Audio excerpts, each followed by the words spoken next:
in the conference in Milan a couple of weeks ago, my speech there was a broad brushstroke speech about the fact that there's a battle for the soul of nationalism going on in Europe, in fact also in the United States. It's a battle between two different views on a core question, the dangers of Islam. We agree completely, but it's a battle between people who are genuine nationalists of our own countries, of Britain, of France, of Italy, of Hungary, and people who are primarily, quite simply, nationalists for one country, which is Israel. There is a very, very serious division and struggle between nationalism going on all over Europe. It's a war being fought with passionate intensity against us by the people from the other side, and until recently we haven't even noticed, and this is what I want to talk about. So that was a broad brushstrokes talk, and I want to build on that, because we'll be putting that online in due course. I'm going to build on that, I hope, today by looking at one specific example. So it's a case study. And what you must remember is that everything I'm going through today, everything I hope you'll follow with the presentation here, is only one tiny aspect of the war that is being waged to take nationalism down a certain road. It's only one small part of a much bigger jigsaw, but to use it as an illustration, I think it's quite effective. So I'm going to talk purely about the International Civil Liberties Alliance. Now, it sounds a very respectable type of thing, doesn't it? A good sounding letterhead. We're in favour of genuine civil liberties, and when you hear that the main concern of this association apparently is to secure the rights of people in Europe to speak out about the dangers of Islamification, which of course is politically incorrect. It's another one of the taboos. Georgina was talking about the taboos in Hungary, as you know. This has been a taboo subject for years, so much so, also as you know, they nearly put me in prison twice for talking about this issue. So I am not an Islamophile, I'm not a fellow traveller of Islam, and nor is this party, you know that full well. So bear in mind I'm speaking from that position. So, what does the International Civil Liberties Alliance do, first of all? Slide 2. It held, only a few weeks ago, a conference in Brussels, in the European Parliament. I wasn't invited, but that's not why I'm complaining. It was hosted by Philip Kleiss, who's a personal friend of mine, and Bruno's as well. He's a smashing fella. He's a Vlaams Belang MEP. It was hosted by him, and I spoke to him afterwards, and he was rather shaken, not least because Tommy Robinson of the English Defence League had come along and posted apparently a threatening note under another MEP's door and so on, and there was quite a scandal about it. And Philip was saying, well, I didn't really know what this was all about. I was approached by someone in it who I've worked with on Islamification issues over some years, and they just said, would you host this thing? It's about freedom of speech in Islam. So I said yes, so that was it. And it's really quite ironic, because the people that I'm going to be talking about, one of the things they're doing is, in every country where there's a genuine nationalist party, they either try to suborn it, to take it over, to seduce it, or they try and destroy and replace it. And these very same people who are there accepting Philip's hospitality in the European Parliament are busy trying to establish, and doing quite successfully, unfortunately, a rival organisation of the Vlaams Belang, the NVA, which, because it gets sympathetic media coverage, is steadily pulling ahead. So the people who are trying to destroy Philip's party, nevertheless, had him to invite them to the European Parliament. Now, that brings home a point. There are many very good people involved. If you want to put a label on this thing, you have to call it the counter-jihad. That's what they call it. It's an intellectual, at present, counter-jihad. So it's a response to the jihad of the Muslims. There are many very good people involved in it. We sell, for instance, the books of Robert Spencer, An Idiot's Guide to Politically Correct what is it? Come on, someone help me. The Idiot's Guide to Islam, yes. It's very, very good. It's all accurate, it's all right. But there's an agenda behind it. This is the problem. So much of it is good and much of it is useful. And yes, when these people say that the West has a problem with Islam, well, again, I don't need to sell that idea to you. You already know it. I know some faces here are from the Burnleys and the Blackburns and the places where every single day our people are up against the brutal reality of living in what is becoming a dhimmified semi-Islamic state and heading down that road. So we know. But the problem is the thinly veiled, and it is a thinly veiled agenda. To look at that, we need to look at what's behind the ICLA. Superficially, it's intellectual. It all looks intellectual, it sounds intellectual. It has 3 directors, Christine Brim, who we'll look at more in a little while, and a fellow called Chris Knowles, and a lady called Anne Marchini, who, if any of you have studied the English Defence League, will know that they were the people who created the English Defence League. It looks like a gang of football lads and so on. It behaves like rough and ready working class Britain, England particularly, but it's founded by Anne Marchini, who's a multimillionaire, and Chris Knowles, who's an employee of the International Civil Liberties Alliance, and more. So that shows, if you visualise the ICLA in the middle, going down from it, down to the streets, is the English Defence League. Going above it, there's interesting things as well, more interesting. On slide 3, we've got a picture of Christine Brim on the left there. Christine Brim, as I say, she's key to the foundation and the running of the ICLA. She's also the chief operating officer of a thing called the Centre for Security Policy, headed by the man on the right, Frank Gaffney, who's a charmer who's been around for some years. If you Google that name, Frank Gaffney, he's really, if I was artistic, I'd have done a slide showing a spider at the centre of a web, because that really is Gaffney. He's got his fingers in so many pies, it's quite remarkable. And none of them are something which actually are for the interests of our people, of our cause. He really first comes to prominence. He was an assistant in the defence world under Ronald Reagan. But he really comes to prominence in 1997 when he headed up a thing called the Project for the New American Century. And if you study the origins, particularly of the Iraq War and the other wars that have gone on, these various illegal, futile, counterproductive, wicked wars carried out in our names, you constantly come back to Frank Gaffney and people associated with Frank Gaffney. The Project for the New American Century was founded in 1997. By the year later, they were already recognised as what was described as leading the intellectual push for war against Iraq. So, they were very well funded. They were determined to get war in Iraq. The Project for the New American Century came up with a view of the world. It was a view of the world in which America must dominate the entire rest of the planet for the whole of the 21st century. That was their view. To do so, it needed a number of things. Bush himself said the American way of life is not negotiable. What he was meaning there is the oil required to make the American way of life, which is based on the car and suburbs miles out from the cities and so on, the oil necessary to fuel the American way of life is not negotiable. They will take it from wherever they can in the world, and no one will get in their way. And in order to make sure that is the case, they intend to maintain, some of this is pie in the sky stuff, they're saying, or were then, and they still believe, that they can have a stronger military than China. Don't think these people are sensible. And an American naval exercise, I think it's now 2 years ago, they're all happily pottering around in the harbour, and a Chinese stealth submarine just came up in the middle of the harbour. Oh! They didn't know it was coming. It could have sunk all the ships that they wanted. These people are not genius masters of the universe, so powerful that they cannot fail, so powerful they cannot be challenged. But they are extremely arrogant, extremely centred just to their way of looking at the world, and they will lead the world into all sorts of problems because, as I say, they think they have the right to dominate the entire world, and that means not just politically, but also in a military way. That's what they intend.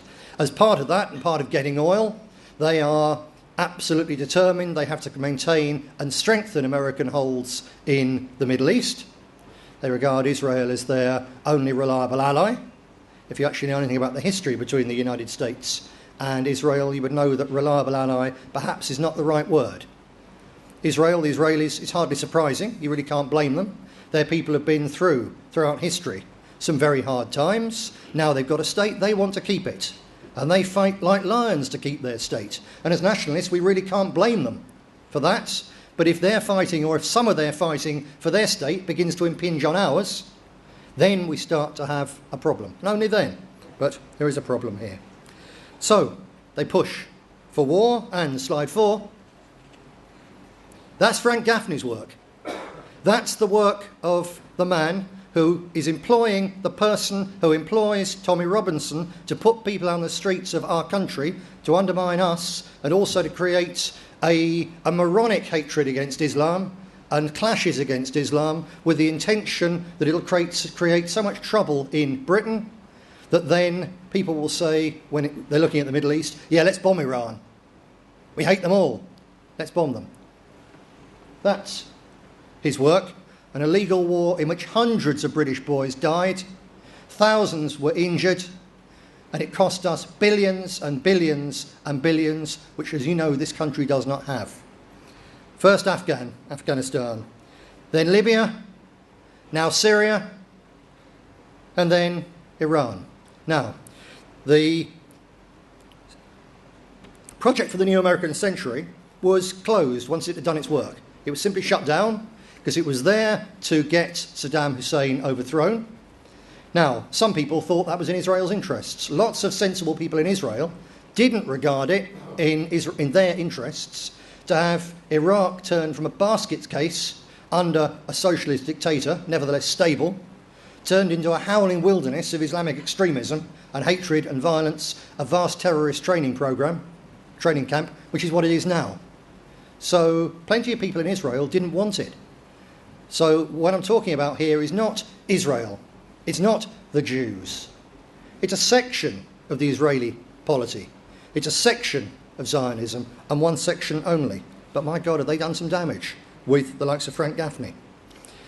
So although this project for the New American Century was shut down, Frank Gaffney didn't just go home and retire. He moved on, and he set up the Centre for Security Policy.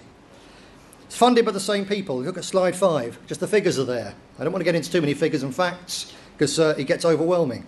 But the same Neocon Foundation, the Bradley Foundation, which financed the war in Iraq to the tune, or the push for the war in Iraq to the tune with Frank Gaffney alone of $1.2 million, has since invested $815,000 in the Centre for Security Policy. That's why the English Defence League can afford to give its regional organisers a coach and £2,000 in cash, provided they bring it full, to every single demonstration. These people have got big, big money. They really have. So that's the neocons funding it. As I say, I'm talking they're neocons. I'm not using it as a code word, as is alleged, for Jews, because the neocons fundamentally are not Jewish. These are extremely, extremely rich WASPs, white Anglo-Saxon Protestants, except that they've got no sympathy with whiteness, no sympathy with Anglo-Saxondom or our people. Protestant in name only. They're fundamentally there about money. You're talking about the super rich elite of the United States of America. And as I say, most of them are our stock, but they sure as hell aren't like us, the likes of the Bushes and so on. They are there for themselves and people like them. And it's not a matter of race, creed, colour, religion. It's about money, in the case of the neocons.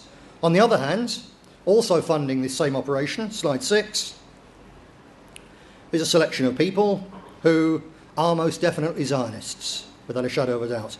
On the left, you have Raphael Shaw. He heads the Clarion Fund. It has, I think the figure is $66 million in his fund. And he is committed to building up the clash of civilizations. For instance, he's a filmmaker originally. He produced a film, Obsession. You may have seen it. It's about the obsession of the jihadists, of the Islamists, against our society. It's a very fine piece of propaganda. Virtually all of it's true. But it's designed to look, actually, rather as if it's quite a low-level thing, just done by people like us. It's deliberately done to look slightly amateurish. It's not. It was done absolutely professionally. And this man on the left, Raphael Shaw, spent $50 million sending 28 million copies of that propaganda video out in the last American presidential election to try to undermine Obama, because they thought he wouldn't be sufficiently pro-war in the Middle East. They wanted the definite Republican hawk instead of Obama, who has to be pushed to war. They wanted someone who would lead to war. So Raphael Shaw there on the left, enormous amounts of money. On the bottom left, Sheldon Adelson, also has put vast sums of money into the counter-jihad as a whole, and the people who work with the ICLA directly. On the top right, particularly interesting, Aubrey Chernick. Now, some of you will have seen, I mentioned Robert Spencer before. You may have seen or come across Pam Geller, who runs a blog called Atlas Shrugged. Again, a lot of what she says about Islam, it's really very good. But she directed the English Defence League that they mustn't throw out a member of their Jewish division who'd caused immense trouble by praising the Israeli terrorists who hanged British soldiers with piano wire in 1948. And when the rank and file of the EDL said, look, we support Israel, but we can't support the memory of terrorists who murdered British soldiers, Pam Geller was there on the internet saying, unless the EDL back down and accept this and get rid of the neo-Nazis, then the EDL will be destroyed because very powerful people will destroy it. Immensely powerful, Pam Geller, and she's financed, along with Robert Spencer, by Aubrey Chernick. So what? That Aubrey Chernick not only finances the counter-jihad, which is actually waking our people up, which is a good thing. If that was his motivation solely, we could say, well, okay, fair enough, what's the problem? See, he also financed, if you look at the logo behind this man on the right, you see there's an A and there's an L. That's ADL, Anti-Defamation League, which is like our Searchlight on acid. It's the organisation which for decades has done everything it can to destroy and pervert and twist and downgrade any vestige of real American nationalism, any opposition to immigration, any attempt for the American people to stand up for their core values, and in particular, any attempt to keep America Christian. The ADL has been at the forefront of its destruction, all across the board. And yet here's this man financing also things which we at first sight think, yeah, that's pretty good. Which one of the six? There's another particularly interesting one. I'll show you a picture in a minute. Irving Moskowitz, who's a casino multimillionaire from the west coast of the United States, gave $485,000 to Frank Gaffney's Centre for Policy Studies, which runs the people who run the EDL. As well as that, since 2008, he's given $15 million to illegal ultra-Zionist settlers in the state of Israel to settle in occupied territory, to literally steal the land and farms from Palestinians, Christians as well as Muslims. And what he's done is described by most of the Israeli policy, most of ordinary people and the ruling elites and the media in Israel as homegrown Jewish terrorism. Some of these people are actually banned from entering the state of Israel. So this isn't an anti-Semitic rant. The people I'm complaining about, the people I'm telling you about, some of them are banned, and people they support are banned from Israel because ordinary Jews and the Israeli state regard them as a menace because they're so wackily extreme. So I think it's very important to note that. Moving on to 7, we've got Mr. Moskowitz. Yep, there we are. Speaking at a meeting of people who organise these illegal settlements, these thefts of land which make peace in the Middle East, which every sane person in the world must want. They make that peace virtually impossible, because how on earth can the Palestinian leadership do any kind of deal with an Israeli state which in the eyes of their people is allowing the theft of their land? It simply can't be done. You put it in your own shoes. But the pressure for this land theft, the pressure for no peace, the pressure for no negotiations, the pressure in the end for war, comes, interestingly, primarily not from Jews living in Israel, who are the ones who had to put up with it. Oh no, it comes, was an old definition of a Zionist, it's someone who uses someone else's money to send another Jew to Israel. And there's an element of truth in that. The sincere Zionists, the people who built the kibbutzim and so on, may not be our cup of tea, but they were genuine and sincere, and they wanted a homeland for their people. We can understand that. But these people, the ones who from the safety of the United States use vast amounts of money to manipulate and twist and make sure there's no possibility of peace, they're no friends of anybody's. This is highlighted by the quote there, I don't know if you can see it, on 7, I'll come around this way as I read it to you. Moskowitz is interested in one thing, and that is supporting people who will, unquestionably, do the bidding of the most extreme elements of the American Jewish and Israeli polity, says Rabbi Chaim Dov Beliak. So see, it's criticism of these people, not by us, not by me, but by a rabbi, by other Jews, because they don't like what is being done in their name. And when you look at what they're doing, it's not surprising. We don't take a position on the Middle East. The Alliance doesn't take a position on the Middle East. There are some people within the British National Party who are staunch Zionists. There are others who sympathise very much with the Palestinians. We all agree it's not our fight. It's not our quarrel. It isn't our business. It's neither our duty nor our right to interfere.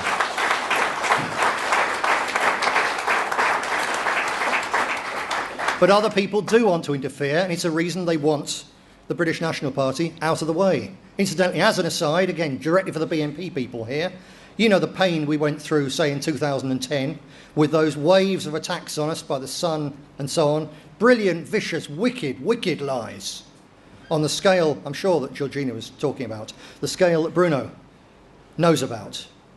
Those lies in 2010, the most effective and the most cynical and the most damaging we ever faced, came not from Searchlight, they came from Nothing British, which was an organisation run by the Policy Exchange, which is directly hooked up with Frank Gaffney. So they try to take us out of the frame. They put so much hatred and lies against us that we don't win in an election when, if you look to the external circumstances, it should be ours. They throw this hate against us, we then fail, and then they come in and say, look, they failed, move over, here's the new kids on the block. And the new kids on the block are their kids. They're their boys. Absolutely. So looking at slide 8. I've headed it, don't you see at the back, nothing English about the EDL. Because I wanted to illustrate the EDL. I thought, well, do I illustrate that with lads on the street with masks on? And no, not, because that's not fair. Yes, it's what it is. But I'm not going to criticise those boys because they are sincere, they're genuine, they risk losing their jobs, they risk losing their families, they risk everything because they want to come out on the streets and in a rather rough and ready way express their deep concern with how we are losing our country. I don't want to criticise that in the slightest.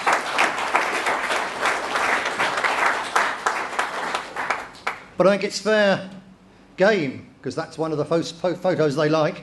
They claim to the English Defence League, so from left to right, you've got an African of unknown provenance.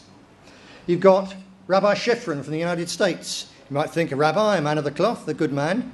This rabbi started off as the driver and security guard for Rabbi Meir Kahane, who founded various extremist parties within Israel and outside Israel, which were banned in Israel as terrorist organisations.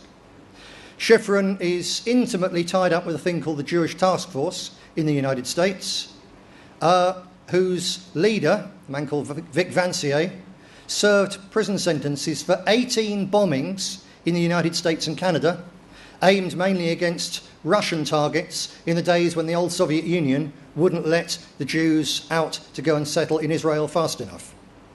That man is a close associate of terrorists. He's a terrorist apologist. He lauds these terrorists.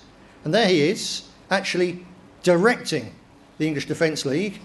But do we hear a word of this on the television? You know, this is actually an amazing story. It really is. That these people from a long, long way away with vast amounts of money are trying to cause race riots on the streets of England. Quite remarkable, but we don't hear about it. Moving further across, you've got Roberta Moore, who's also not English. She's from Brazil. Claims to be Jewish. Some people say she's not, but she's certainly a staunch Zionist. She was the one who caused so much trouble in the EDL by wearing her heart on her sleeve and saying that the murders of the British peacekeeping troops, who were only trying to keep Arabs and Jews from killing each other in massacres and horrors in 1947, 1948. They weren't there for Britain, they were there to try to keep the peace. And in one bombing alone in the King David Hotel, more than 90 British servicemen were killed. And she says that's a good thing. Very strange for a so-called English patriot. And to the right, Tommy Robinson, Stephen Lennon, who is actually Irish. Nothing wrong at all with that. We've got Irish people in this audience. But rather strange to be called the English Defence League. And Tommy, of course, is a puppet. He's very close to Pam Geller, who I mentioned before. Slide 9, please. Yeah. On the left, Frank Gaffney, our friend. On the right, Pam Geller. More about them in a little while. All over Europe, these people are trying to establish a nationalism which is only civic. This is the core of it. They only want us to worry about Islam. Now, I'm worried about Islam. You've seen two of my daughters here today. Of course I'm worried about Islam. But if we didn't have any Muslims in this country, large parts of London, large parts of Birmingham, large parts of our cities would still be desperately dangerous for those, because we've had waves upon waves of third world immigration, African immigration, Afro-Caribbean immigration, and areas of our country which have been taken over, colonised in that way, you know perfectly well, are not fit for girls like that or any of your daughters or granddaughters to walk the streets. They are not safe. They're not safe for old ladies. They're not safe for young lads. It's a hellhole, Britain's inner cities, and it's not just Islam, it's immigration as a whole. The wave of immigration which has destroyed Barking and Dagenham, which voted us out in 2010, they're not Muslims. They're nominally Christian blacks. And these people only want us focused on that kind of immigration, and all the rest they say is fine. No, it is not fine, because a little bit wasn't so bad, but the scale of mass non-white immigration, regardless of race or creed, now in this country and throughout Western Europe, is so large that it's becoming genocidal in its effect. It's totally replacing our people with a different set of peoples. And we insist on opposing all that immigration and not pretending it's only Islam is the problem.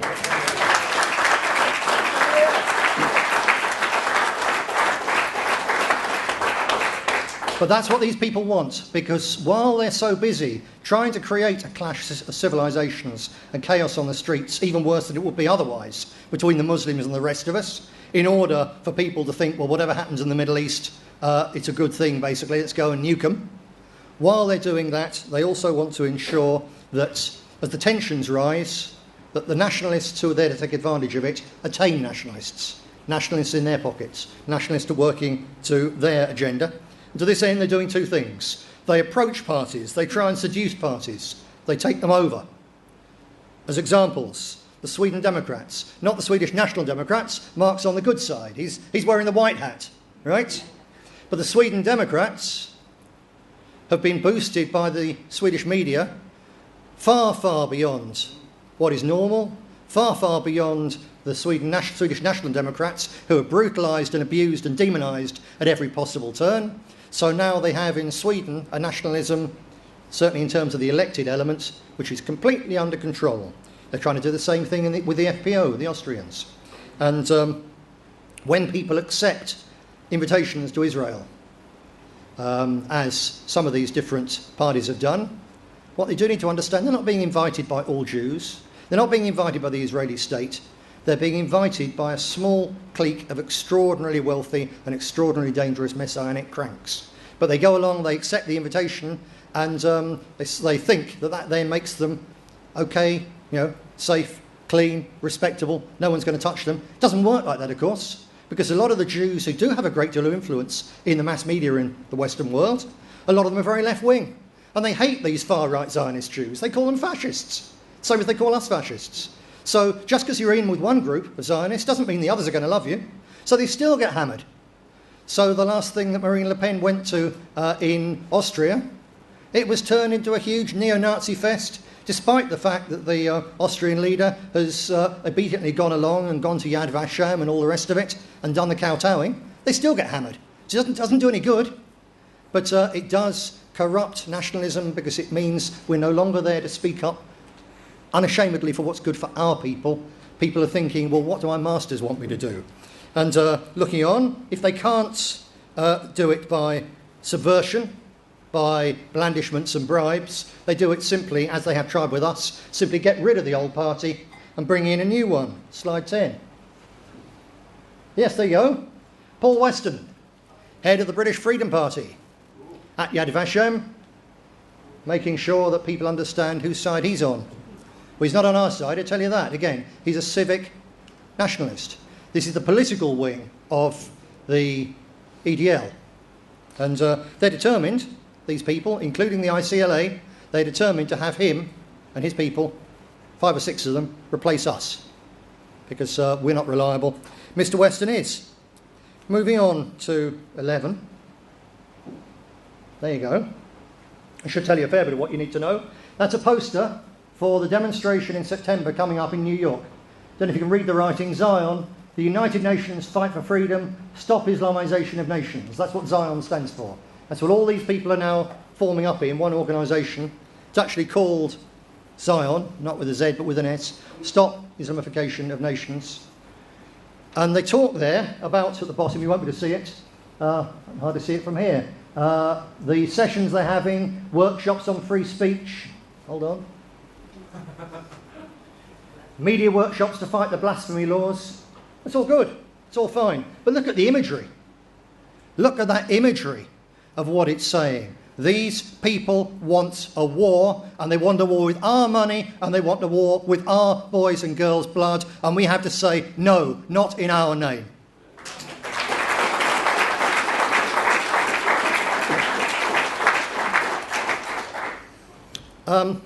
If we could just for 1 minute, because again, some people might think, perhaps some people watching this, might think, yeah, Iran is so dangerous, it needs dealing with, or whatever. Why do the Iranians possibly want weapons of mass destruction? Because Saddam Hussein didn't have them. Look what happened to him. Because Gaddafi didn't have them. Look what happened to him. So the more they treat people like dirt, then the more it encourages the others to think we must stand up for ourselves. So it's actually a cycle of confrontation. It's not doing any good whatsoever in real terms. But I don't know, is it possible to go back to slide 2 for 1 minute? Because people might think it's war, it's a long way away. It doesn't really affect us. I want to show you you're wrong. Because I pointed this out to Philip Kleiss, and he was absolutely shaken. Chap on the right there, Frank Gaffney, back to him. He and Christine Brim are also very heavily involved with a blog, and running a blog. Sorry, it's the wrong slide. No, they're involved, it's a better example. They're involved with a blog called Gates of Vienna. But the main one, go back to slide 2. It's not slide 2. Okay, go back one above it. That's the one. Chap in the middle is Edward May, who writes as Baron Bodacy on the Gates of Vienna. It's Gates of Vienna as in the Turks are at the Gates of Vienna. He's not in Vienna, he runs it from Virginia in the United States. And Gates of Vienna, some of you may know it. Show of hands, how many of you looked at the Gates of Vienna websites? Yes, so there's a smattering here. It's a good website, isn't it? It's a good thing, but what I tried to point out to Philip is that amongst all the good writings about the threats of Islam, about the problems of Muslim criminals, about the dangers of the destruction of our freedom of speech, amongst all the good things, there's a series of articles by someone writing as Ellen Glazy, the Englishman. And these writings are brilliant manuals for leaderless white terrorist gangs to be created in this country, people like Breivik. It actually says, he actually recommends that people go out and assassinate the collaborators with Islam in articles which appeared before Breivik went mad and killed dozens of European kids, which is what they were, for all that they were politically with their heads in the wrong place. Yep. On this Gates of Vienna website, there's post after post after post, brilliantly analysed, cynical instructions for how to resist police interrogation, how to create a terrorist gang, how to make explosives, where to look for them, and the direction that the thing you should do with these, for the maximum possible trouble, is just to target innocent members of the Muslim community, because they'll then retaliate against our people, and then this will spark a cycle of violence which will end up with all the Muslims being thrown out of the West. Now, I've got some sympathy with the idea of all the Muslims in the end leaving the West, and incidentally of us leaving their lands as well, because I believe that good fences make good neighbours.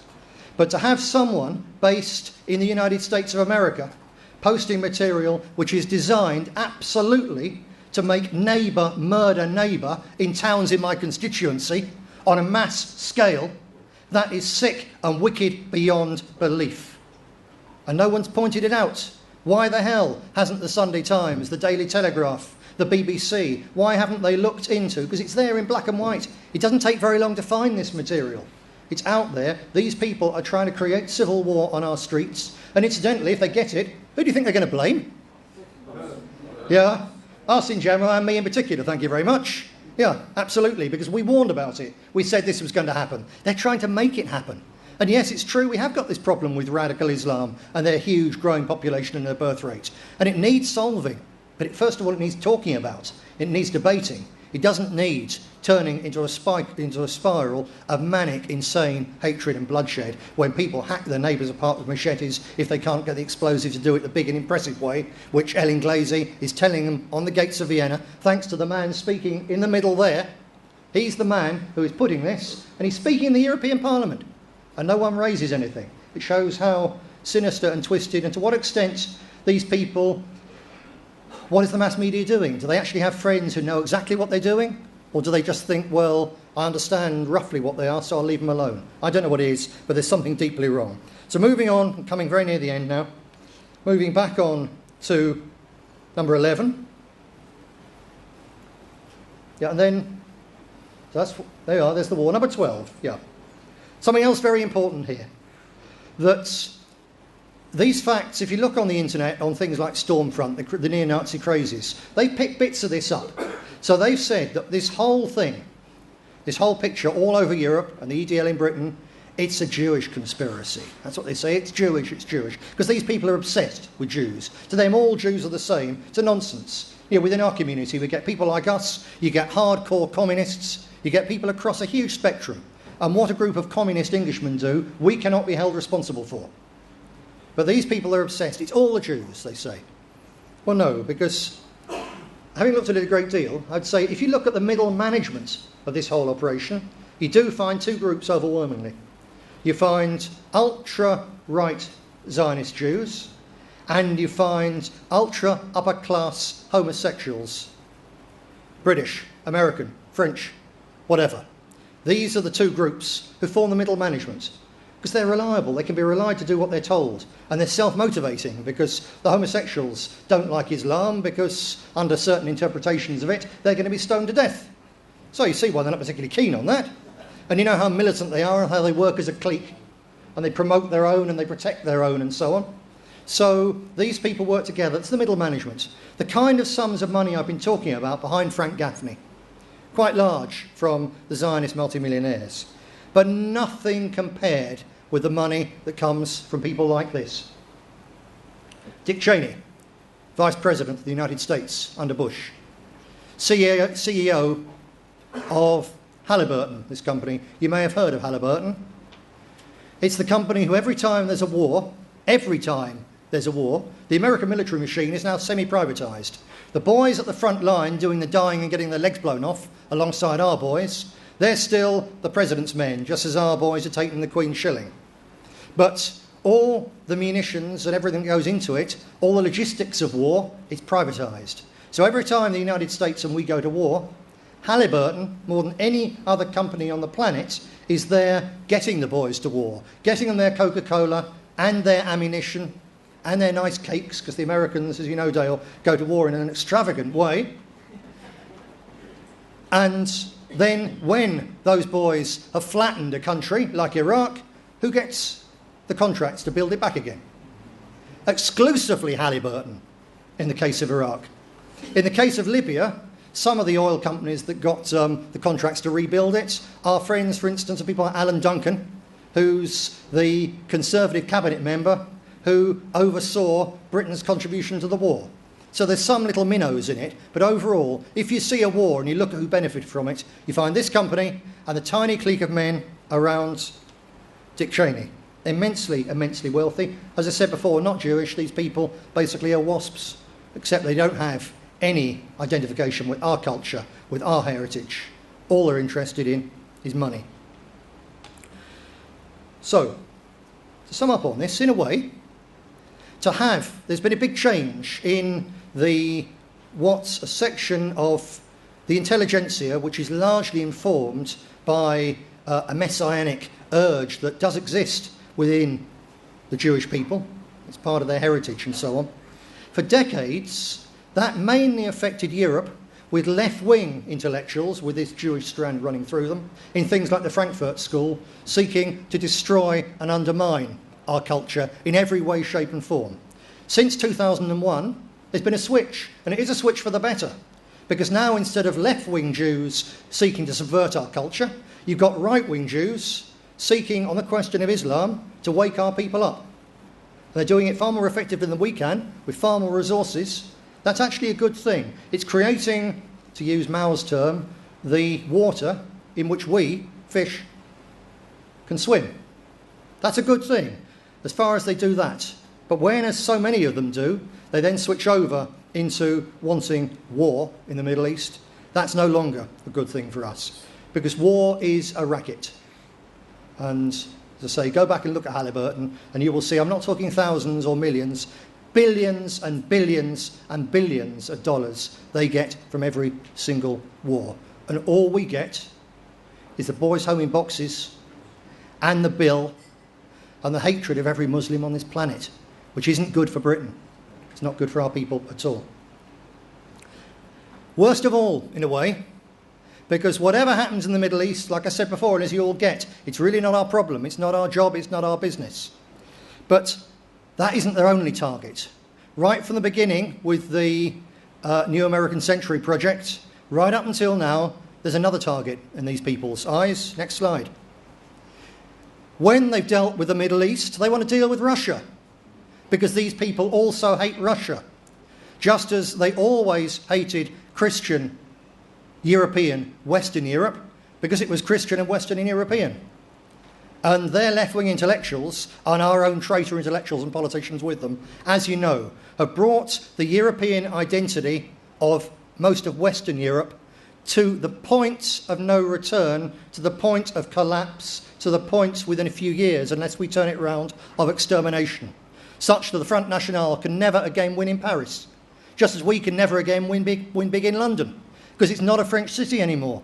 Just as in Belgium, the cities of Belgium, they're not Belgian anymore. They're neither Walloon nor Flemish. All over. In Sweden. You can walk through vast areas, even in now quite small towns in Sweden, and think you're in the third world and not in the land of the Vikings. And there's only one place, if we can't turn things around in about the next 15 years, there is only one place left, which is a reservoir of our kind and our culture and our identity, and that is Poland and the other smaller states and Russia. And Russia's the only one. And Russia isn't perfect, but as you know, I've been there, and their election systems are damn sight more legitimate and democratic than ours. But what these people in the end would do, I'm not saying they definitely want to do it, but they're prepared to do it, just as we had a first European Brothers' War from 1914 to 1918, which then set the scene for the inevitable disaster of the Second World War. These people would set the peoples of Western Europe against the peoples of Eastern Europe in conflict and, if necessary, war for their own ends, their own ideals and their own profit. And that, to me, is the ultimate line. I could forgive someone for taking the decision, in the Middle East, I'm going to side with Israel for Iran. I can see that someone can come to that conclusion, whether for religious reasons or because of their concern about Islam, I can see that. But when these people, and if you look, they're also throwing money into the things designed to demonise Russia, designed to turn people to get rid of Putin. And not just to get rid of Putin, they want to open Russia up. They want to turn it into an open society. Do you know what they mean by open? They mean open to be looted by Western oligarchs and corporations, by the privatising of everything, just as they're privatising everything in this country, and also open to the liberalism of homosexuality as a good thing, to the liberalism of mass immigration as a great thing. They want to open Russia up in order to destroy it, as they have virtually destroyed our countries as well. And that is where I say that no genuine nationalist anywhere in Europe can have anything for these people other than contempt, loathing and a determination that the kind of nationalism which will succeed and will dominate will be our nationalism, our real nationalism, our nationalism based on love of our peoples, and not their phony nationalism based on hatred of everyone but a few people and a profit.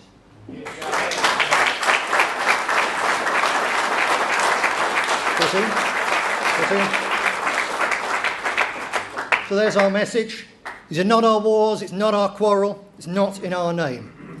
What do we do about it? Several things. They made a great effort to spread these ideas over the internet, and it's worked very, very well. You are the elite. I know quite a few of you are on the internet constantly when you're not out on the streets. You are the people who have to push back. First of all we have to do with this is explain to people what's going on. Most of the EDL has left. They're floating around there now, coming along to our events increasingly because they've seen through this. Because these people thought, because they're working class and they speak with rough accents, they thought they're stupid. They thought they can be manipulated. Oh no. You can manipulate silly upper class students. It's much, much harder to manipulate lads who've grown up on the streets. Lads have been in the football and all the rest of it. They're switched on, these boys. So, but tell people out there, especially on the internet, spread the word, do a bit of this research, look it up. When this speech appears online, push people in its direction to start waking people up. That's for the Brits in the audience. For my European colleagues, I implore you, get back home and look for evidence of this same thing in your own countries, and please let me have it, because I want to write a book about this, a definitive study of it. And I know that it's going on in France. I know Mark and I have spoken about it a lot. I know it's going on in Sweden. It won't be going on in Poland in the same way because you haven't got the Islamic problem. But I tell you what, if you look at fracking, this gas fracking nightmare which we have in this constituency, do you know who has paid for most of the fracking research in Poland? George Soros. Do you know which company owns the exclusive rights to the technology of fracking and patented and is running all the fracking tests in Poland? Halliburton. It's the same people doing the same thing to our nations in different ways. If you look at the people who are using the tragedy, sorry this is obscure for the Brits, but specifically for the Poles, the people who are using the tragedy of Smolensk to try to turn Poles against Russians, if you look at the people absolutely behind that, you'll find the same people. And if people want a conspiracy theory as to who caused that aircraft crash in Smolensk, I'd say don't look at President Putin. Look at the people behind this. Because they were the only ones who would gain by setting Poland against Russia when there's actually quite a rapprochement. So that was very much an aside. But please, to the people from the other countries, please do look into this seriously and let me have the information. And finally, for all of us, we have to build the alliance. Because if there's a gap, if there's a vacuum, these people will have their way. The only way to stop them is to create a counterforce, a force which has right on its side, a force which is talking about the truth. That can make the difference. That's what the alliance is. All of us, as we know, against immigration and for the identity of our people, as opposed to being civic nationalists. All of us against globalisation, for national sovereignty and social justice, instead of being in the pockets of the big banks and big business, as these people are. And all of us, in the context of this talk, most of all of us rejecting their warmongering and standing as nationalists for peace. Thank you.